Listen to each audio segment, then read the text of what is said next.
Hello and welcome to the Your Parenting Mojo podcast. Today I want to talk with you about a couple of linked topics. How to do gentle parenting without being permissive, and also why the typical tools that we jump to avoid being permissive, like logical consequences and giving choices, don't work. I'm noticing a really concerning trend over the last year or so. There's this idea floating around that gentle, respectful parenting inherently means being permissive. That somehow if you're committed to treating your child with respect, you're doomed to let them walk all over you. I see this most often in long-form journalism about respectful parenting, where the writer commits to trying what they perceive to be gentle parenting. And when their kid doesn't do what they're told, the writer concludes that gentle parenting doesn't work. So using power over tools like giving choices and logical consequences are really the only alternative. But what if that's a false dichotomy? What if it's possible to be both gentle and effective in our parenting? What if meeting our child's needs doesn't have to mean that they walk all over us? Because that's what we're exploring today. And it's also the focus of the Setting Loving and Effective Limits workshop. The workshop's available all year for a fee. This is the only time of the year when you can get it both for free and with my support as you're doing it. All the details on that are available at yourparentingmojo.com/setting limits. So let's start on the first of our two main ideas in this episode, which is that being a gentle, respectful parent inherently means that you're a permissive parent. The perception is that whatever the kid says, whatever the kid wants to do, is what actually ends up happening. And the purpose of today's episode is to really push back against that idea and say that's not necessarily the case. This idea that it's a slippery slope, that we start off being gentle, we start off being respectful, and it's a slippery slope from there into permissive parenting. It's not really good for anybody. And that one inevitably leads to the other. You can't do this gentle, respectful parenting thing and not have it slide into permissive parenting. The only alternative to that is to go into what's more commonly thought of as the good parenting method of authoritative parenting, and we'll talk more about that in a bit. I should mention that so-called gentle or respectful parenting is not super well defined, so it's kind of hard to know if you're really doing it. If you're here in this community, if you've listened to my podcast, if you're generally aligned with what you hear about here, then chances are you're practicing some variation of gentle, respectful parenting. But of course, because it's poorly defined, it's much more difficult to say, well, I'm doing this or I'm not doing this. It's hard to know what you're doing and thus what you're walking away from if you decide you want to walk away from that.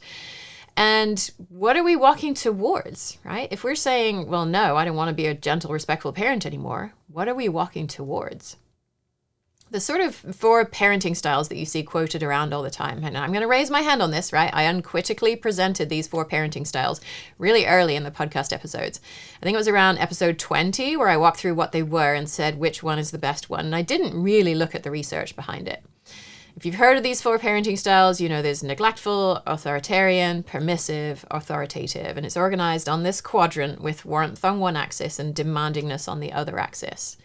And so warmth is sort of exhibiting this loving attitude toward your child, and demandingness is how much you're exerting control over them. In the low demanding, low warmth quadrant, we've got neglectful. In the high demanding but low warmth, we've got authoritarian, where the parent is giving all the orders and not really expressing much warmth. The opposite of that is the low demand, high warmth quadrant, which is permissive. And that's saying, of course I love you and you're amazing and you get to do all these things, but I'm not going to ask anything of you. And that's what we're afraid of potentially sliding into if we see gentle parenting as something that is meeting our children's needs and not necessarily meeting our own. Then the quote-unquote best parenting method, the authoritative method, is seen as high demanding, high warmth, although that's often these days redescribed as high expectations, high warmth, as if you can just change the labels on the axis and, nothing else changes. We're told that when we're warm towards our child and we set these high expectations on their behavior, then our children, quote-unquote, do the best. And so these styles were developed by Dr. Diana Baumrein, and she actually worked in Berkeley, California, just down the road from me in the 1960s. She never called them parenting styles, though. She called them models of parental control, which is why we had demandingness. And so she was not looking to prescribe what parents should do at the time. She was trying to describe what a few hundred parents in Berkeley were already doing to control their children's behavior. And then she was trying to use that to work towards what is the optimal way for a child to develop. And she basically said, I can't look at anyone who isn't white, and I can't look at anyone who's experiencing any kind of economic distress, because those folks are not going to develop optimally. We have to be able to remove the stress from poverty, from racism, from all that stuff, to know how children will optimally develop. So she deliberately only looked at middle-class white children.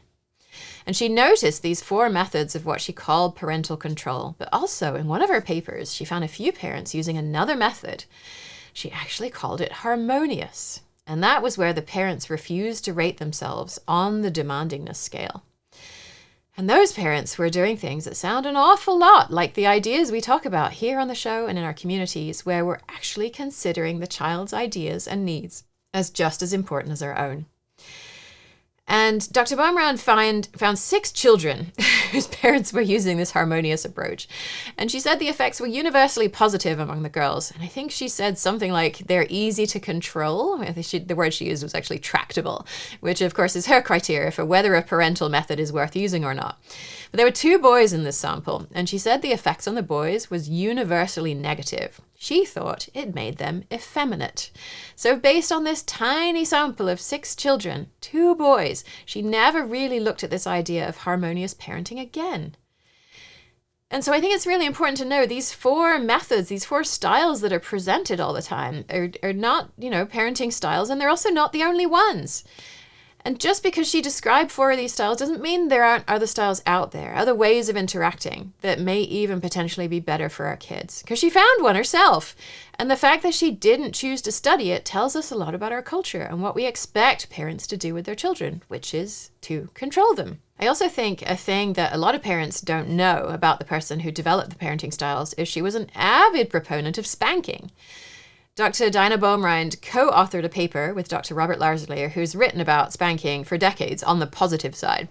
And in this paper, they wrote, on average, authoritative parents, remember, this is the good kind, right, spanked just as much as the average of other parents. Undoubtedly, some parents can be authoritative without using spanking, but we have no evidence that all or even most parents can achieve authoritative parenting without an occasional spank.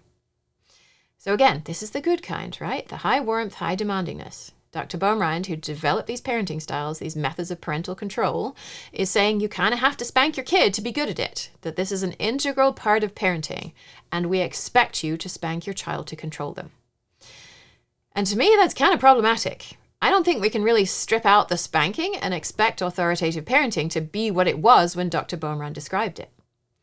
So that's one bucket of ideas for this episode, right? If we're seeing this slide into permissive parenting, where does permissive parenting fit into a model of how we might be with our children?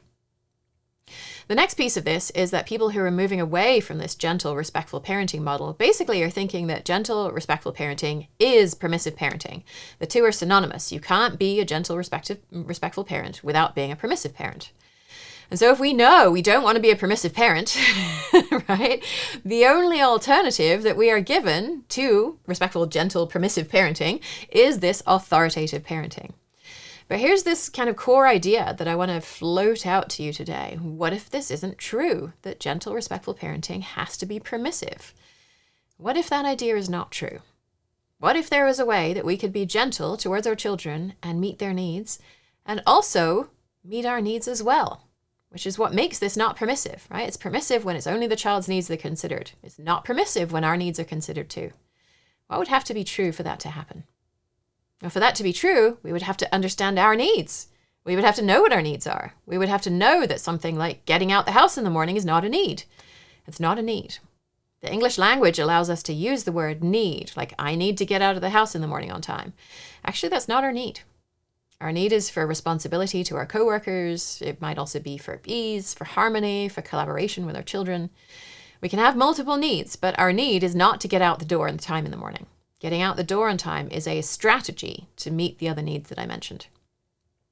Stopping our child from jumping on the sofa is also not a need. That's a strategy to meet a need for perhaps our child's safety or some financial safety if we don't want to replace the couch, or potentially again for peace, for ease, for harmony, especially if we've had a long day and we don't want to hear the noise. Getting our child to stop screen time is not a need. That's a strategy we're using to meet a need, often for competence as a parent. We want to know that we're good parents, and a child who watches too much screen time, right? If we have a kid who does that, it means we're not a good parent. We also have a need for their health and safety. So again, stopping screen time is a strategy to meet these needs. Another big bucket of things is we would have to understand their needs as well. We would have to understand that sometimes their difficult behavior indicates a need that we can choose to try and help them meet. So if they're stalling at bedtime, their need is not to stall at bedtime. Their need might be for connection with us. They're not deliberately being disrespectful or defiant or all the things we might say when our child is doing something that we don't want them to do. It's possible their need is for connection with us, and they know the longer they drag out bedtime, the more time they get to spend with us. And they wish that we weren't having a hard time with it, but they will take that time with us over not having time with us. Sometimes when they hit their sibling, they might again be looking for connection with us because they know if they hit their sibling, we're going to be there immediately. So then they can get connection with us. Sometimes when our children resist us, they have a need for autonomy. So if they're saying, no, I'm not putting my shoes on, no, I'm not going to do this, then they want to have some kind of say over something that feels really important in their lives. They have a need for autonomy. And so I'm wondering if there have been times when you might have thought that you're being a permissive parent. Have there been times when you've wondered if maybe you're on that slippery slope from gentle, respectful parenting into permissive parenting? And if so, can you now maybe identify what need of yours was not being met in that moment? And how did not meeting that need lead to permissiveness? Because that's ultimately what permissiveness is, right? It's saying, yes, child, you have a need. You get to have your needs met all the time, and my needs don't matter. And what I'm saying is that your needs matter just as much as your child's needs, not more and not less. And that is how you get out of being a permissive parent. That is how you practice gentle, respectful parenting without being permissive. It's not that gentle, respectful parenting is the same as permissive parenting, and the alternative to that is authoritative parenting. No, we're saying that gentle, respectful parenting is not inherently permissive. We can separate those two things. And what makes gentle, respectful parenting not permissive is when we can do it meeting our needs as well. And we don't have to control our children's behavior in that case because they're going to come towards us because their needs are being met too. And I'm actually thinking back to a parent, Corey, who was in the workshop a couple of years ago in the Setting Loving and Effective Limits workshop. She was having such a hard time with her toddler. He was not yet 2 at the time, definitely not talking very much, and he had been resisting toothbrushing for a year at that point. And that seemed really hard for them to deal with, and so she sort of set it aside for a few days, because at the time she was basically holding him down to get him to brush his teeth. And after we started the Setting Limits workshop, she would tell him, I wish there was a different way we could do this together. I'm really committed to working toward finding a different way for us to do this that's respectful to you. At the same time as this was going on, she was also having a hard time with him dumping liquid out of cups. So anytime he would find liquid in a cup, he would dump it out on the floor. And of course, the solution there is to give him liquid in covered cups, which is great. And it works if you can always find access to a covered cup, which sometimes you can't. And sometimes he would find her drink and dump it out. And so one day he gets hold of a cup of hers that she's left out and he's about to dump it. And she's ready. She has a plan this time. She says, how about we take that outside? And so they go outside and they take a pitcher of water with them and a cup. And she pours the pitcher of water into the cup. He dumps the water. She pours, he dumps. She pours, he dumps over and over and over again. And when she told us about it in the community, she said he was thrilled. And they kept dumping and pouring and dumping and pouring over and over. And so the next day, her son finds another cup. And she's bracing herself because this is something she's been trying to get him to stop doing for weeks and weeks and weeks. So he finds this cup of water. She's like, okay, it's going to happen again. He grabs the cup of water. He looks at her and he says, outside. And she couldn't believe it, right? He's not yet 2. He stops himself from dumping the water. It's not her setting the limit and saying, you can't do that anymore. He stops himself and they go outside and they're playing together. And it's evening as this is happening. They come back inside at the end of this pouring session. She's putting the pitcher away and he's running away. And she thinks he's running away, hiding and trying to prolong bedtime as usual, trying to, get out of toothbrushing again. So she goes to find him and he's sitting in the bathroom in the spot where previously they had decided they were going to brush teeth. And he looks at her and he says, teeth. And he willingly let her brush his teeth for the first time in a year. And so there's not always a one-to-one connection between I let my kid do one thing and all of a sudden they let me do something else. If we come into the setting limits workshop expecting that direct connection, wanting that, we may end up being disappointed. But if we go into it from a perspective of, I'm looking for some movement here. I'm looking to come towards my child as much as I can on the topics that I can. And the rest of it, I'm going to kind of see how it plays out. And we're going to keep expressing willingness to work with our child on those topics. Then we may well find that something loosens up. Because Corey was still holding her kid down to brush his teeth for most of the time we were in the workshop. But they were having very different conversations about it. And our kids know the difference between, come here, I'm going to hold you down while you brush your teeth, because you're not going to let me brush if I don't hold you down. And I really wish there was a way that we didn't have to do it this way. And I'm actively working right now to make it so that we're not going to do it this way forever. They know the difference between those two things. And that very often means that they're more willing to come towards us. Even when perhaps we haven't fully learned these tools yet, we don't fully understand their need. After the workshop, Corey sent me a message. She said, everyone I've spoken to cannot believe this is a free workshop, and neither can I. This approach is going to change the world. And so if you need help identifying your needs, we have resources to help you at yourparentingmojo.com/needs. It's a publicly available list of needs. It's also available in multiple languages. The bottom of that page, we have a printable list of needs with pictures on them that you can print, stick to your fridge, and use it to understand what's happening with you and your kid when you're having a hard time. Corey did that. She printed the needs list and she stuck it to her fridge. She used it for several months, referring to it as she's trying to understand her needs and her son's needs. By the time he turned 3, he was starting to identify his needs. And this is not, I have a need to watch screen time. This is, I have a need to be heard and understood. And my goodness, if a 3-year-old can articulate their need to be heard and understood, what does that say for the relationship that they're going to be able to develop between the two of them as they go throughout their lives together?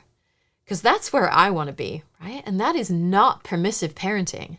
That is parenting where your child's needs are met and your needs are met as well. So I hope this piece of the episode has been helpful in terms of seeing how we can get out of this trap of there's gentle, respectful, permissive parenting all wrapped up in a ball. And then there's this good, authoritative parenting on the other side, because that's a false dichotomy. It doesn't exist. It's absolutely possible to be a gentle, respectful parent and also to get your needs met as well. And so now I want to shift into talking about why the alternatives to gentle parenting, which tend to be tools like logical consequences and offering choices, don't always work. And sometimes when I meet parents for the first time and they haven't had very much exposure to the podcast or to the ideas that we talk about, it's pretty common for them to think, well, can you just please tell me what is the appropriate logical consequence to offer for every kind of misbehavior that I'm seeing from my child? Because if I knew what that was, I would know how to handle the misbehavior. And I think often parents want this menu, right? We see these things on Instagram where the post says, if this happens, you do that. So it's like, well, if I knew what that was, then every time a difficult behavior came up, I would know what to do. I would know how to handle it. And then I would feel more in control. And I so want to feel in control and to, have it seem like I know what I'm doing in this parenting thing. When often it seems like I'm on quicksand and I don't know when I'm going to sink. And I think there's also this idea of, well, we got to teach our child a lesson. We have to teach them that their behavior is not acceptable. They have to learn it's not okay that they do this thing. And so the question that I find to help to ask yourselves when we're thinking about this is it possible that your child doesn't already know they're not supposed to do that thing? Because chances are by the time you're even considering doing something like joining the Setting Loving and Effective Limits workshop, you've been telling your child not to do the thing you don't want them to do for quite a long time. And so the chances that they don't know they're not supposed to do the thing are pretty slim, but they're doing it anyway. So what's going on here? Right? And so these are the kinds of cases where we might start to use tools like logical consequences, which can feel really icky to us. And I want to shine a really big floodlight on the reason for that. The reason that logical consequences can feel icky is they're essentially punishments. They're essentially punishments. What we're saying is your behavior does not match my idea of what I think good behavior should be in this situation. And so I'm going to apply this logical consequence because I want to teach you this lesson, which, as we just talked about, is often you have to know that you can't do this thing. And that's why it feels icky, because we were punished when we were children, often in much more extreme ways than we punish our children now. And so it reminds us of that. It reminds us of when we were punished. And even though it's got this label on it of logical consequence, and we're like, yes, I want to be logical and I want my child to respond to logic, they sound like they're a really amazing thing, but actually, logical consequences are punishments. So let's spend just a minute untangling what logical consequences are compared to natural consequences. So a natural consequence is something where the parent does not make a decision about what's going to happen, and the thing happens or it doesn't happen. So if your child decides to go outside without a coat on, it's 0 degrees, they are probably going to feel cold. They may not all children will, but they're probably going to feel cold. You didn't make a decision to make that happen. You didn't go and turn the cold on outside to teach them that they shouldn't go outside without a jacket on. It's just cold outside and they feel that cold. A logical consequence is one where we are deciding, because you did this, then this is what's going to happen. This is what I'm going to do to hurt you. And I don't argue that there's no place at all for logical consequences, but I do think that when we default to logical consequences as one of our first tools that we use, along with setting limits actually, essentially what we're defaulting to is these tools that try to change our children's behavior. And nobody likes to have their behavior changed. You don't like it, I don't like it, nobody likes it. So it's almost like these classic parenting tools of setting limits and logical consequences are the things we go to first. And it just doesn't feel good. It doesn't feel good to us, and it doesn't feel good to our children either. So a logical consequence would be something like, the lightest touch we could do would be something like, I see you're not ready to brush your teeth right now. If you're willing to brush and get it done before 8 o'clock, then we'll have time for stories. If we don't get it done by 8, then we're not going to have time for stories. And so what we're doing there is we're tying that consequence very tightly to the thing that we want to have happen, which is not brushing teeth. And we're not making it completely out of proportion. So if we're saying you're not brushing your teeth right now, and so you're not allowed to go to the party that you've been looking forward to for weeks, if you don't, brush right now, then that's completely out of the time scope. It's not in any way related to the thing we're doing right now. This is several days away, and it's massively out of proportion in terms of the amount the child is looking forward to this event. So an appropriate consequence is something that's super tightly tied to the thing that's happening. But if we're finding ourselves applying these logical consequences over and over and over again in a situation, that's a massive red flag that there are unmet needs here. And very often, they do come up in these kinds of transitions, in these situations we're getting into with our child over and over again. Getting dressed in the morning, getting out the door, they're brushing their teeth, getting in the bath, getting into bed. When these things happen every day, and we're relying on logical consequences every day, we're essentially punishing our child every day, multiple times a day. And if we think to Doctors John and Julie Gottman's work, we're looking for 5 positive interactions in a relationship for each 1 negative interaction to feel good in that relationship. And I would actually argue that a logical consequence, which is a punishment, right, counts for more than 1 negative interaction, because the Gottmans are applying this framework to adults who are in a mutually consenting relationship, not to a parent who has a lot of power over their child and who is probably the child's primary attachment figure. And so if you think about it, you don't apply logical consequences to your partner's behavior if you have a partner. You don't apply it to any adult. You don't say, well, you didn't take out the trash, and so I'm going to punish you by cutting off your Netflix. Well, you might think about it, but if those words ever came out of your mouth, there would probably be some response from the other adult that would indicate that's not your place. They're either going to be thinking or saying, I'm not going to allow you to have that much power over me. But in our culture, we expect to have power over our children. We expect to shape their behavior. And so that's why we have this really weird, icky feeling, because there's this tension in us that we don't want to be doing it. We want to be in a relationship with our children where we're meeting all of their needs. And yet everything in our culture is saying, you got to control your child. You better make sure that they show up in this way and they do these things and they do what they're told and they don't answer back. And then you will know that you are a competent parent. And that tension really, really gets us into trouble. And I think sometimes we can try to avoid getting into that place where we are, right? Where it seems as though setting the consequence is the only way forward, by doing this thing called offering choices.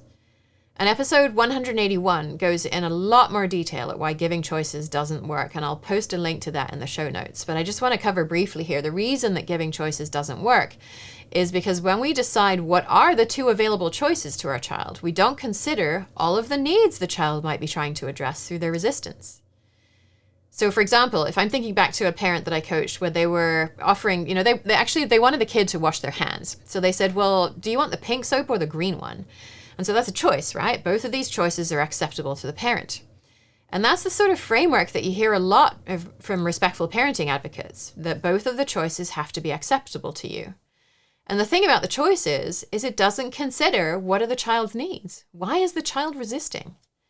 It assumes that we can kind of trick a child into complying with our wishes by offering them this choice, which on the surface seems like it's meeting their need for autonomy because they get to make a choice. But it's not really a choice. What if the reason that they're resisting hand washing is because the water's too hot or the water's too cold, or both of those kinds of soap are the same except for their color and they don't like how it feels? What if that kind of soap feels really slimy and they prefer a more bubbly texture, or both of them smell kind of weird, or the towel is really rough, or last time you did it, you kind of forced them and now they have a need for autonomy to show you this is something that they don't want to do. And so offering these two choices, do you want the pink soap or the green soap, doesn't even consider any of these child's needs. And frankly, it doesn't even consider our needs either. Our need is not necessarily to get the hands washed with one of those two soaps. Our need is for our child's safety. It's for peace and harmony and ease. Like, can this just please be easier? Can we just not fight over every single one of these little things? And there are other ways that we can make that happen. I'm thinking of an example where my daughter was sitting at the dinner table and she didn't want to go and wash her hands. And her dad's like, go wash your hands. And she said, no, go and wash your hands. No. Well, where do you go from here, right? Do you just sit there and let her eat her dinner when she's playing out in the garden all day? Do you frog march her down the hallway and make her wash her hands? One of you wins and one of you loses in each of those scenarios. And so she was tired. She'd been outside all day. And I said, well, I can get a cloth with some soap on it and wash and wipe your hands for you. And so I get two cloths, actually. One is soap, the other's just warm water. And so I wash her hands off with the soapy cloth and I wipe them with the water cloth. And so they're rinsed as well. And so our need for her health and safety is met. She's not eating with hands that have been in the dirt all day. And her need, which was for rest and ease, were also met. And so both of our needs get met.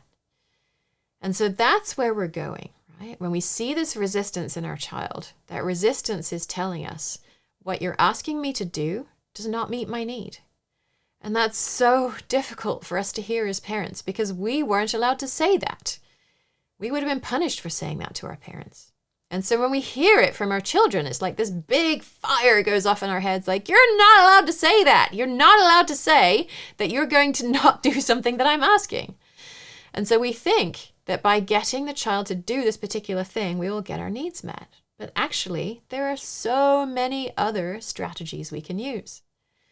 When you can see what is the need underneath the child's misbehavior, then we find the strategies to meet both of our needs, rather than seeing the logical consequence as the only way forward. Rather than seeing, well, you get to choose which color soap you want, as one of our main tools to get this cooperation. With a very young child, offering choices can, quote unquote, work because they don't fully see that the choices you're offering are not meeting their need for autonomy. It's almost like we're pulling one over them, and they think, maybe for a time or two, that this choice does actually meet their need for autonomy. And then pretty quickly they realize, no, it doesn't. And so that's why giving choices can sometimes work to get your child's cooperation for the first time or two that you try it, particularly in a new type of situation. When you try it once in getting dressed and once in breakfast in different situations, it's going to work once or twice because the child thinks their need for autonomy is being met. And then they realize it's actually not. And then we see the resistance again. Okay. And then we think, okay, well, now I'm going to have to apply a logical consequence because that's the only tool I have left. And so what we're moving toward in the Setting Limits workshop is this idea that instead we can see why they are resisting. Where is this resistance coming from? What need are they trying to meet by resisting in this way? And why am I asking them to do this? What need do I have? If I can clearly see that my need is for their health and safety, which can be met by them going and washing their hands, or it could just as easily be met by me getting a cloth and wiping their hands for them, then I can find these multiple strategies that meet both of our needs. And then there's no resistance. There's just no reason to set a logical consequence because there are just two people in this relationship whose needs are both met. Sometimes there are natural consequences associated with your child's behavior, and maybe, in some cases, you're not willing to live with some of those. Toothbrushing is the most obvious example that comes up over and over again. The natural consequence of not doing toothbrushing is you get cavities. Many parents, understandably, are not willing to let that happen. And so that's where we can start to move into logical consequences. And of course, again, right there, what we're looking at is if this is coming up repeatedly, we're going to say, why is the child resisting this? Okay, so thinking back to Corey's child that we talked about, autonomy was huge.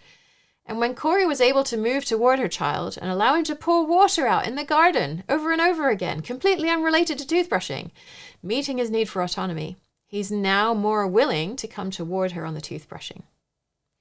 So it isn't necessarily something that has to be fixed in that toothbrushing situation. We can look much more broadly at the ways that our child's need for autonomy is met or not met in our whole relationship. And then you may find something loosen up with the toothbrushing. So a question parents often ask me is, well, how do we get both people's needs met while getting out the door? Especially, potentially, with older kids, right? We're looking for what are the needs that each child is trying to meet in the mornings. And I think about a parent that I coached a while ago and actually told her story in my book, Parenting Beyond Power. And the name I use for her in the book is Maria. And Maria's having this fight with her daughter, Isabel, who I think at the time was about 6. Every single morning, Maria's saying, get dressed, no, get dressed, no. Same thing over and over again. So we start working together and I said, well, do you know why she doesn't want to get dressed in the morning? And Maria says, oh, no, actually, I don't. And so I said, well, do you want to go and ask her? And so one day she asked Isabel, why is it that you don't want to get dressed in the morning? And of course, the answer is something we would never have guessed. I like knowing that you are the last person to touch my clothes in the morning before I leave the house. Isabel's need is for connection. So clear. Right? And is Maria willing to help her child meet that need for connection? Of course she is. And so when we see that resistance and we ask, what's actually going on for you? Why is this hard? Why are we struggling with this? Then we start to find the needs underneath the behavior. So if you're seeing stalling, if you're seeing resistance in the mornings, it's very possible, especially with younger children, but also with some older children, their need for connection is not being met. And they know that any minute they spend dragging out the morning routine is another minute they get to spend with you. Same happens at bedtime. Any minute they spend dragging out bedtime routine is another minute they get to spend with you. And they would prefer it if we were not yelling at them, but they will take that minute over a smooth exit from the house, a smooth exit from the bedroom, which would meet our needs for ease and harmony, but not their need for connection. So to build that connection time into the morning, maybe this is one strategy, right? We could separate our getting ready time from their getting ready time. And with their getting ready time, we're really focused on them. So they're getting that need for connection met. And it's possible it might actually end up being faster and easier to do it that way than it is to try to multitask, which doesn't tend to work out well because when we're multitasking, we're thinking about different things at once. Our capacity automatically diminishes, our capacity to take on any additional thing. And so our child says no to something or something feels just a little bit difficult and we're like, big explosion. So the more we can focus on one task at a time, the easier time we're going to have. If you have older children, their needs may be a little bit different. It might be related to autonomy. Certainly toddlers have needs related to autonomy too. Might also be related to rest, right? I'm starting to wonder what time their school opens. Some schools open phenomenally early. Some schools open at 7:30 in the morning, and most days I don't even want to be out of bed at that time. And so when that happens, we're seeing how our lives are constrained by these systems we exist within that don't really have our best interests at heart.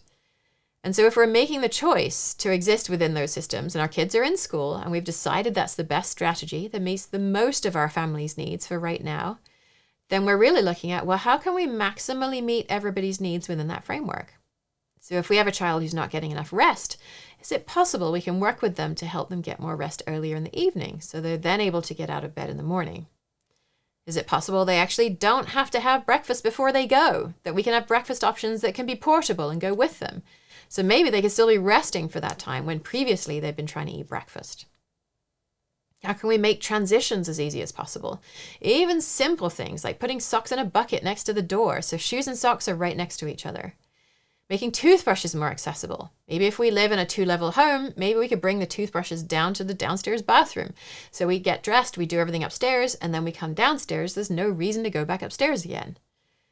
In our conversation last year with listener Dr. Ari Parsi, she told me she puts a toothbrush with toothpaste on it in a cup in the car, and the kids brush before they get out and spit in the cup.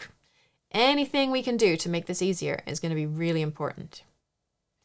And I think many of our struggles occur because of our kids' needs for connection and autonomy.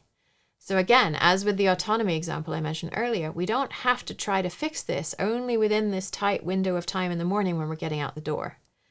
What we want to be doing is looking at this from an entire family perspective, an entire amount of time we spend together perspective, so that we're meeting our children's needs for connection at multiple points during the day. So they're not trying to wring out every moment of connection that they can from getting out the door time and bedtime routine time.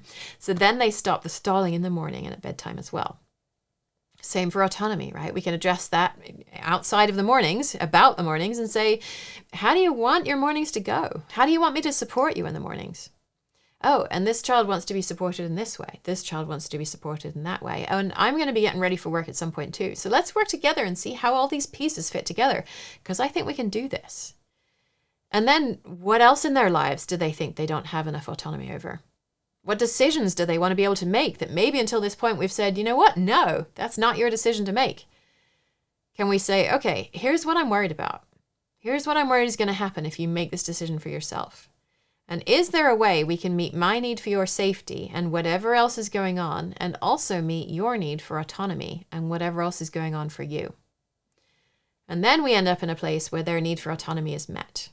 And again, they start fighting us much less in the morning. And so this doesn't just have to happen in the morning. As a final example, I'm thinking of a parent who was quoted in an earlier episode. Their name was Peju, and Peju's daughter was resisting everything. I think she was like 6 or 7 at the time. She had a Chinese class at least a couple times a week, and she basically dug her heels in and said, no, I'm not going to Chinese class. And Peju realized through our conversation that she was setting limits on so many aspects of her child's behavior. What her child's eating, what she has for breakfast, for lunch, all these decisions that her child wants to have a say over. And so Peju relaxed around all of that stuff as much as she possibly could. And all of a sudden, her child announces, okay, I'm going to go to Chinese class. And the resistance that Peju was seeing at dinner time when her daughter was saying, no, whatever you're making, I'm not going to eat it. Right? She's seeing it as a need for autonomy. Once her autonomy is met in all these other ways, she's willing to come toward Peju, and she's willing to sit down, and she's willing to eat dinner. Some kids, I will acknowledge, seem to be kind of these hole-in-the-bucket kids. No matter how much connection you pour in, it seems to pour out the bottom and the bucket never gets filled. There are some kids who need a lot of connection, whose need for connection is super strong. And so that's where we start to introduce other tools like boundaries. So I'm going to bring in one last tool in this episode, right? Boundaries. And so what I'm going to ask you to do when this comes up, when they're asking for more connection, is to check in with yourself and see how you're doing. See if you've had an opportunity to meet your needs today. And to the extent that you can come toward them, and obviously if there are other children involved, other considerations as well, but if you can come toward them with this kind of full and open heart and say, yeah, I see your need for connection, and right now it either meets my need for connection with you, so yes, I'm willing to do it, or it doesn't block me from meeting one of my needs, and so I'm willing to do it, right? That's when both of your needs are being met. Great, go ahead and play some more. And if that's not happening, if you're saying, you know what, I'm tired, I'm hungry, I'm tired of pretend play, I'm kind of done with this for right now, that's an awesome time for a boundary, okay?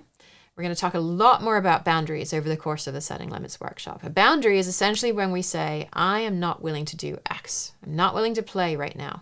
I'm not willing to carry up the stairs because my back hurts.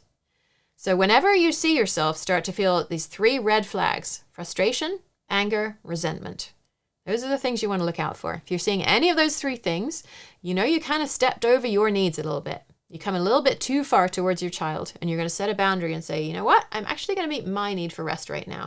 I'm going to do something else right now. And when that happens, that's how we're abandoning this idea of gentle parenting, respectful parenting is permissive. That there's no other way for gentle, respectful parenting to be other than permissive. Because we're saying that, yes, when this meets both of our needs, we're going to do it. And the moment that it stops meeting my need, I'm going to set a boundary and say I'm not willing to do that. And that also teaches our children it's okay to set boundaries, and that setting boundaries is a really valuable life skill to have.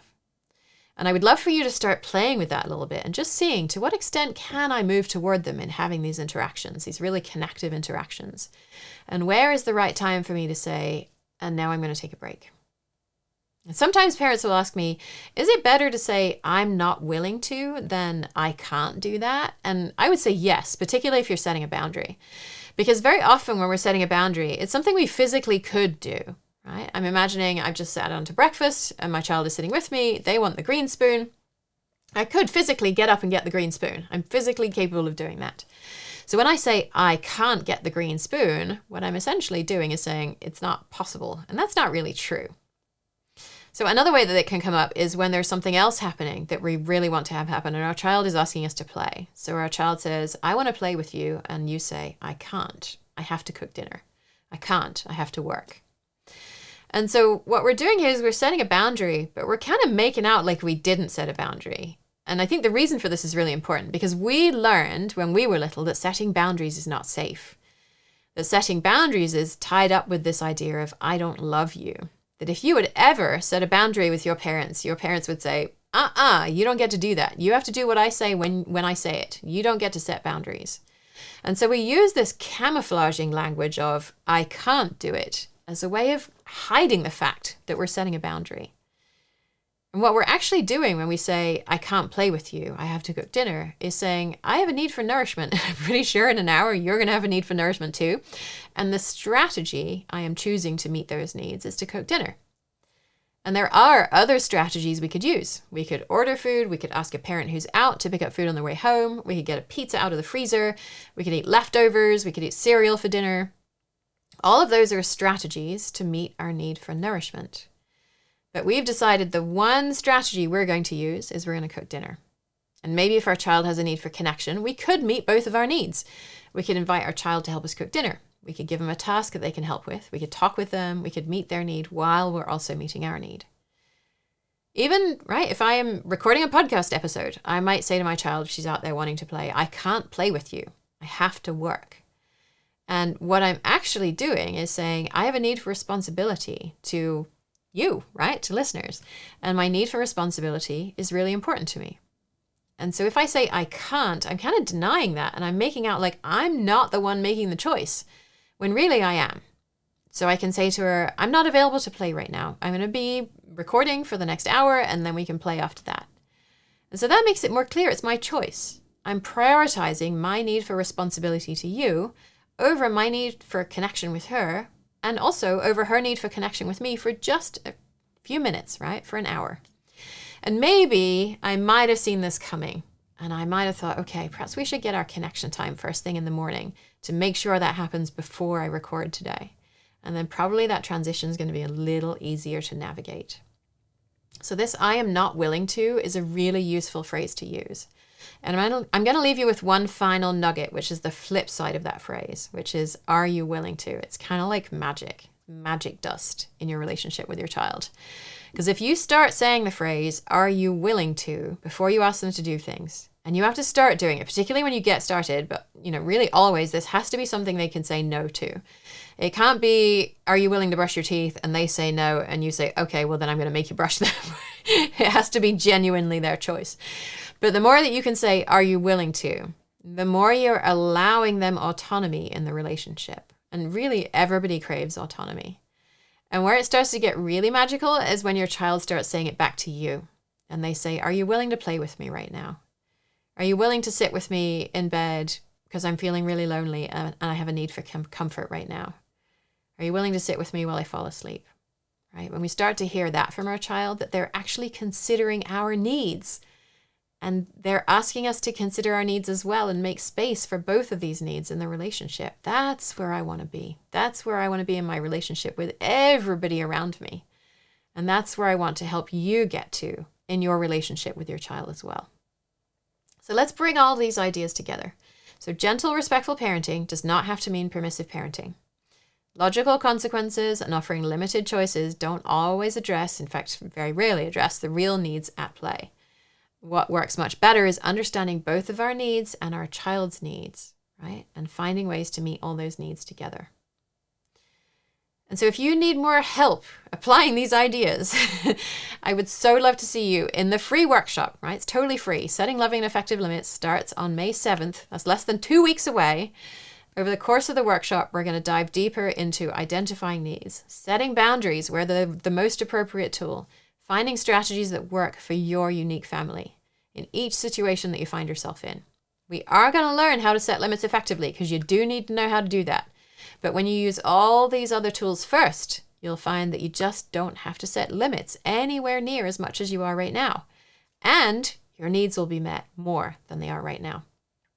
Workshop's completely free, and parents who have participated in the past have described it as transformative, right? So remember Corey, the 2-year-old who's holding, or the parent of the 2-year-old who's holding her kid down to brush his teeth, said, everyone I've spoken with cannot believe this workshop is free. It's going to change the world. So registration's open right now, only until May 6th. After that, it shuts down with the free guided workshop with Getting My Help and turns into you got to pay a small amount for it and do it by yourself.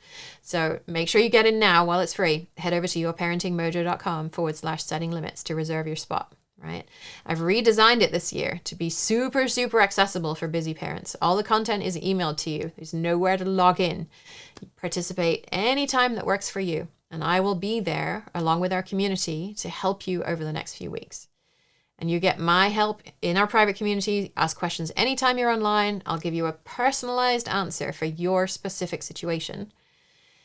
Also, it can be tricky to do this in writing. If you know you need more support with what's going on with your family, you also have the option to join the full experience, where you get 5 group coaching calls with me over the course of the 10 days we're together. 11 a.m., 5 p.m. Pacific, you get to join whichever call works better for you. We can do a lot to support you through posts and comments in the community, but if you've experienced coaching before, you'll know we can do a lot more when we talk live. We will get a chance to coach everyone who wants to be coached, but even if you choose not to be coached directly, parents are often shocked by how much they get out of watching someone else being coached. And some people say they find it more helpful to watch someone else being coached than being coached themselves, because they end up seeing themselves in the person who's being coached, but you're kind of a bit removed from the situation, so you're not so emotionally invested. And that can help you to generate new insights in your situation as well. And so the cost for the full experience is just $37, which is pretty amazing price for 5 90-minute coaching calls, as well as access to all of the module content in one place so you don't lose it in your inbox, plus a bonus module on learning new communication strategies if one of your main challenges is communicating with your partner without somebody getting triggered. And so you'll watch a couple who have really struggled with their communication as they learn new tools so they can each truly be heard by the other and find strategies that meet both of their needs as well. So if you're tired of the power struggles, if you want to move away from punishments and consequences that frankly just don't even seem to work because your kid is still doing the things, if you want to build a relationship with your child where both of your needs matter, the Setting Loving and Effective Limits workshop is for you. Totally free, $37 if you choose to get the full experience with the group coaching calls, forever access to the content, the bonus module on communicating with your partner. We get started on May 7th. So that the last day to register is May 6th. And so we'll discover how to set loving and effective limits and also get your needs met by setting far fewer limits than you ever thought possible. So registration for all of it is available at yourparentingmojo.com/setting limits. And I can't wait to see you there.